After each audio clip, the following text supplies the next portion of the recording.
एक गरीब लड़का, एक बीमार माँ और जंगल के बीच एक ऐसा पेड़ जिसने उसकी पूरी किस्मत ही बदल दी। जानना चाहते हो कैसे? तो हेलो गाइस, मेरा नाम है विकास, आप देख रहे हो वर्ल्ड ऑफ स्टोरी। तो चलो यार, आज की वीडियो को स्टार्ट करते हैं। बहुत समय पहले की बात है। पहाड़ों से घिरे एक छोटे से गांव में एक गरीब लड़का अपनी बीमार मां के साथ रहता था। उसका नाम था गोपाल। छोटा सा, मासूम सा, लेकिन मेहनती और ईमानदार।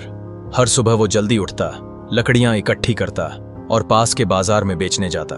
लेकिन जो पैसे मिलते वो मां की दवा के लिए भी काफी नहीं होते। मां, आप फिक्र मत कीजिए, मैं कुछ न कुछ जरूर करूंगा, भगवान जरूर मेरी सुनेंगे। मां उसकी तरफ मुस्कुराती, लेकिन उसकी आंखों में दर्द साफ झलकता। एक दिन गोपाल जंगल की ओर निकला। उसके मन में कई सवाल थे। क्या कभी हमारी जिंदगी बदलेगी? क्या भगवान सच में सब देखता है? जंगल में वो हमेशा की तरह लकड़ियां इकट्ठी कर रहा था। तभी उसकी नजर एक अजीब सी रोशनी पर पड़ी। अरे, ये क्या चमक रहा है वहां? वो धीरे धीरे उस तरफ बढ़ा और जो उसने देखा वो उसकी जिंदगी बदल देने वाला था। वहां एक छोटा सा पेड़ था, लेकिन उसकी पत्तियां सोने जैसी चमक रही थीं। हे भगवान, ये कैसा पेड़ है? वो पेड़ बाकी सब पेड़ों से अलग था। उसकी हर एक पत्ती सुनहरी थी, जैसे सूरज की रोशनी उसमें समा गई हो। क्या मैं सपना देख रहा हूं? पर वो सपना नहीं था, किस्मत थी, या शायद भगवान का दिया हुआ जवाब। गोपाल उस पेड़ के पास बैठ गया। उसने उस पर हाथ फेरा, जैसे कोई बच्चे को प्यार करता है। उसने अपने झोले से पानी की बोतल निकाली और पेड़ की जड़ों में धीरे धीरे डाल दिया। तुम थके हुए लग रहे हो, लो थोड़ा पानी, शायद तुम्हें भी मेरी तरह किसी की जरूरत हो। गोपाल को नहीं पता था कि आज का यह छोटा सा काम उसके भाग्य के दरवाजे खोल देगा। गोपाल अब रोज उस पेड़ के पास जाने लगा। वो उसे पानी देता, उसके नीचे बैठकर बातें करता। वो पेड़ अब उसके लिए एक दोस्त बन चुका था। एक दिन जब गोपाल पेड़ के नीचे बैठा था तो अचानक कुछ अजीब हुआ। पेड़ की पत्तियां तेजी से चमकने लगीं और एक सुनहरी रोशनी पेड़ से नीचे गिरी। उस रोशनी के साथ जमीन पर एक फल गिरा। वो आम जैसा दिखता था, लेकिन पूरी तरह से सोने का बना हुआ था। गोपाल ने धीरे से उस फल को उठाया। ये तो सोने का फल है, उसने चौंकते हुए कहा। वो हैरान था, लेकिन उसके मन में लालच नहीं था। वो फल लेकर सीधे शहर गया और एक सुनार को दिखाया। सुनार ने देखा और हैरान रह गया।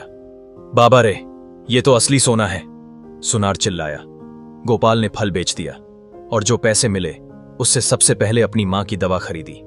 फिर गांव के कुछ गरीब लोगों को भी खाना और कपड़े बांटे। धीरे धीरे उसकी मां ठीक होने लगी। अब गोपाल हर हफ्ते उस पेड़ से एक सोने का फल पाता और उसे बेचकर लोगों की मदद करता। गांव वाले भी हैरान थे, लेकिन गोपाल कभी घमंड नहीं करता। भगवान ने मुझे मौका दिया है तो मेरा फर्ज है कि मैं दूसरों की मदद करूं, वो हमेशा यही कहता। लेकिन किसी ने देखा कि गोपाल हर रोज जंगल के एक ही रास्ते पर जाता है। उस शख्स ने यह बात गांव के लालची जमींदार तक पहुंचाई। जमींदार को जब पता चला कि गोपाल अब अचानक अमीर हो गया है तो उसके मन में शक पैदा हुआ।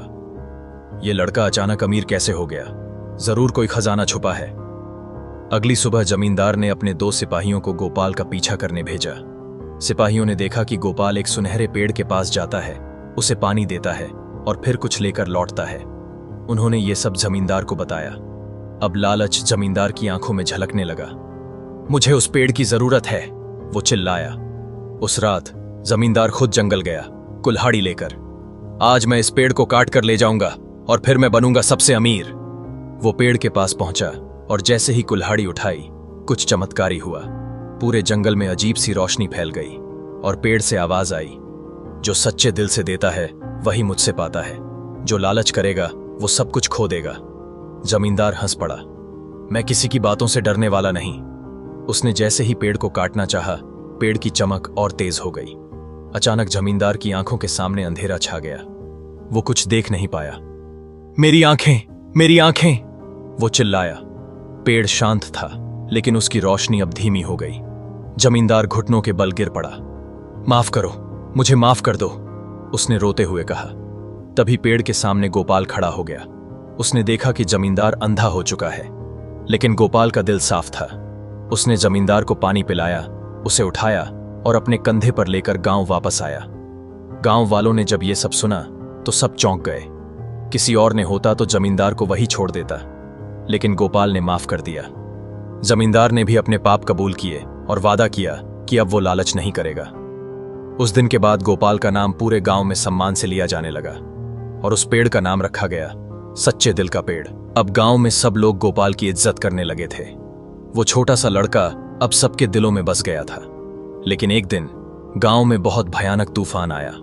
आसमान काले बादलों से भर गया, हवाएं जोरों से चलने लगीं और बारिश ऐसी जैसे आसमान रो रहा हो। गांव का हर शख्स डर गया था। पेड़ भी उस तूफान की चपेट में आ गया। उसकी पत्तियां उड़ने लगीं और एक भारी बिजली की चमक पेड़ पर गिरी। धड़ाम! पेड़ से आग की लपटें उठने लगीं। गांव वाले डर से भाग खड़े हुए, लेकिन गोपाल बिना डरे सीधा उस पेड़ के पास पहुंचा। नहीं, यह पेड़ मेरे लिए सिर्फ एक पेड़ नहीं है, यह मेरा दोस्त है, वो चिल्लाया। उसने बिना कुछ सोचे बाल्टी उठाई और पास के तालाब से पानी लाकर पेड़ पर डालने लगा। बारिश तो हो रही थी, लेकिन आग बुझने का नाम नहीं ले रही थी। अब तक गांव वाले भी वापस आने लगे थे, लेकिन कोई भी पास नहीं गया। बस गोपाल अकेला लड़ता रहा, पानी से, आंधी से, आग से। तभी पेड़ से धीमी सी आवाज आई, गोपाल, अब मेरा समय पूरा हो रहा है। गोपाल रुक गया। नहीं, तुम ऐसे नहीं जा सकते। उसकी आंखों से आंसू बहने लगे। तुमने सबके लिए इतना किया, और अब जब तुम्हें जरूरत है, मैं तुम्हें कैसे छोड़ दूं?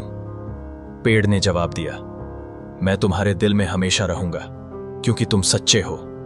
और फिर एक चमकदार रोशनी के साथ पेड़ की आग बुझ गई, लेकिन साथ ही पेड़ भी धीरे धीरे मिटने लगा।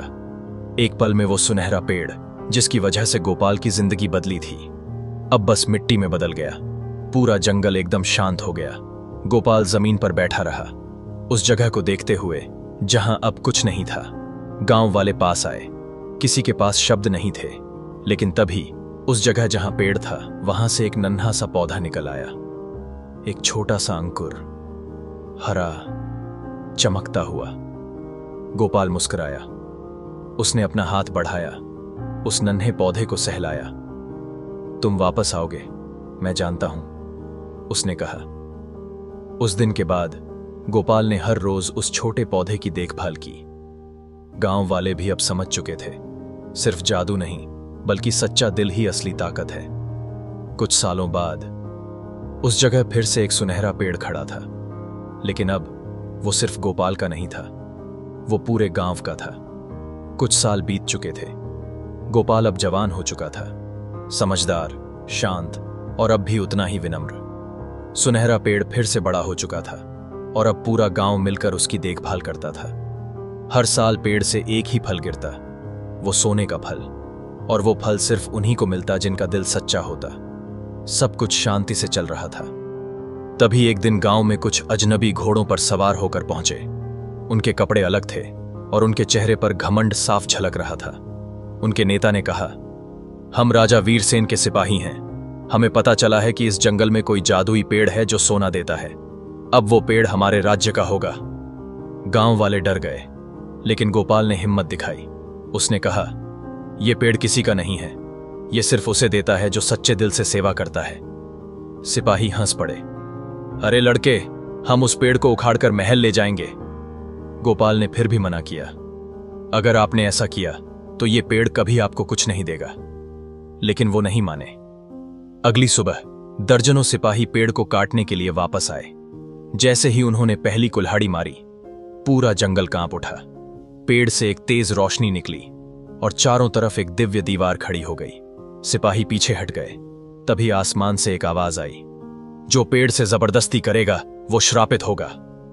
राजा के सिपाही डर के मारे भाग खड़े हुए, लेकिन उनका नेता, एक घमंडी योद्धा, वही खड़ा रहा।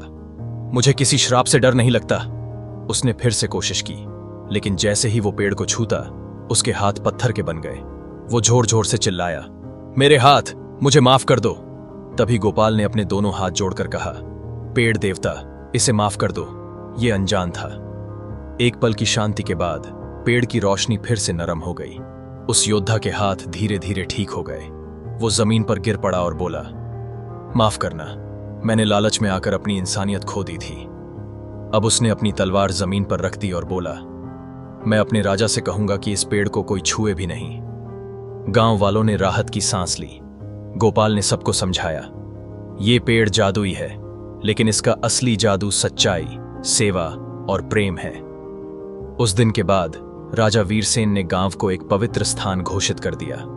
अब दूर दूर से लोग आते, सिर्फ उस पेड़ को देखने और गोपाल से सीखने कि सच्ची ताकत दिल में होती है। साल बीतते गए। गांव अब एक शांत और समृद्ध जगह बन चुका था। हर कोई गोपाल को सम्मान देता था। गोपाल भैया, गोपाल दादा, गोपाल गुरुजी। किसी के लिए वो भाई था, किसी के लिए मार्गदर्शक। लेकिन गोपाल अब कुछ शांत और गुमसुम रहने लगा था। रोज सुबह वो पेड़ के पास बैठता, उस पुराने बीते वक्त को याद करता जब वो बच्चा था और पेड़ उसका दोस्त। अब पेड़ भी चुप था, न कोई जादू, न कोई रोशनी, बस शांति। एक दिन आधी रात को गोपाल की आंख अचानक खुली। उसने देखा पेड़ से नीली रोशनी निकल रही थी। वो भागकर पहुंचा। पेड़ की छाल पर एक निशान उभर रहा था, एक प्राचीन चिन्ह। तभी एक रहस्यमयी आवाज आई, अब समय आ गया है गोपाल, तेरे जैसा एक और दिल इस दुनिया में खो चुका है, उसे वापस लाना होगा। गोपाल समझ नहीं पाया। कौन, कहां? उसने पूछा। पेड़ से जवाब आया, सच्चे दिल की कमी इस धरती को खोखला कर रही है। तुझे अब गांव के बाहर जाना होगा, एक ऐसे बच्चे को ढूंढने जो भूल गया है प्यार, भरोसा और अच्छाई क्या होती है। उसे याद दिलाना, यही तेरा आखिरी काम है। गोपाल थोड़ी देर चुप रहा, फिर मुस्कुराया। अगर कोई अंधेरे में खो गया है तो मुझे उसे रोशनी तक लाना ही होगा। अगली सुबह गांव वालों ने देखा गोपाल एक छोटी सी पोटली के साथ तैयार खड़ा था। कहां जा रहे हो गोपाल भैया? एक बच्चे ने पूछा। गोपाल ने झुककर उसका माथा चूमा। एक दोस्त को ढूंढने जो अभी खुद को भूल गया है। सभी की आंखों में आंसू थे, कोई नहीं रोका, क्योंकि सब जानते थे जहां अच्छाई की जरूरत होती है वहां गोपाल खुद पहुंच जाता है।